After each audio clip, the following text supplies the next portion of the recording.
অতি দুঃখের সাথে আপনাদের এই ভিডিওটা আমি শেয়ার করতেছি। শুধু আজকে না, দীর্ঘদিন ধরে আমার সাথে কাজ চলতেছে। আপনার একটা বাচ্চা লেখাপড়া করার ভবিষ্যতের জন্য, আর এই বাচ্চা যদি চুরি করে, তারা কিন্তু না জানিয়ে চুরি করে। এই দেখেন ভাই, আজকে এটা পুরো একবার বাতি ছিল আমার, দুইটা কোরআনের হাফেজ, সেই বাতিগুলো চুরি করে নিয়ে গেছে। তো আমার কাছে ধরা পড়ছে, আমি কিন্তু তাদের সাইডে দিছি। এই ভিডিও করছি শুধু গার্জিয়ানের জন্য।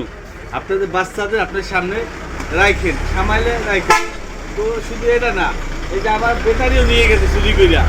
এই আজকে শুধু এই বাতি নেয় নাই, বেটাই চুরি করে লেগে গেছে। আমি কিন্তু দুজন দোষী। দুজন আমাদের কোরআনের হাফেজ, পাখি, কোরআনের পাখি বলি আমরা, যাই বলি না কেন। ছোট ছোট বাচ্চা, মাসুম বাচ্চা, 7 থেকে 8 বছর হইব, এর বেশি বয়স হইবে না। কিন্তু তারা কিন্তু আজকে আমার এই কাজটা করছে। শুধু আজকে না, এরা ভাই ভাই আমার বেটারিও নেছে।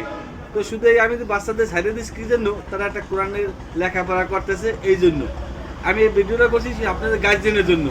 আপনারা শুধু এই ভিডিওটা দেখা আপনাদের ছেলেদেরকে শাসন করেন, এত কষ্ট করে তাদের লেখাপড়া করান।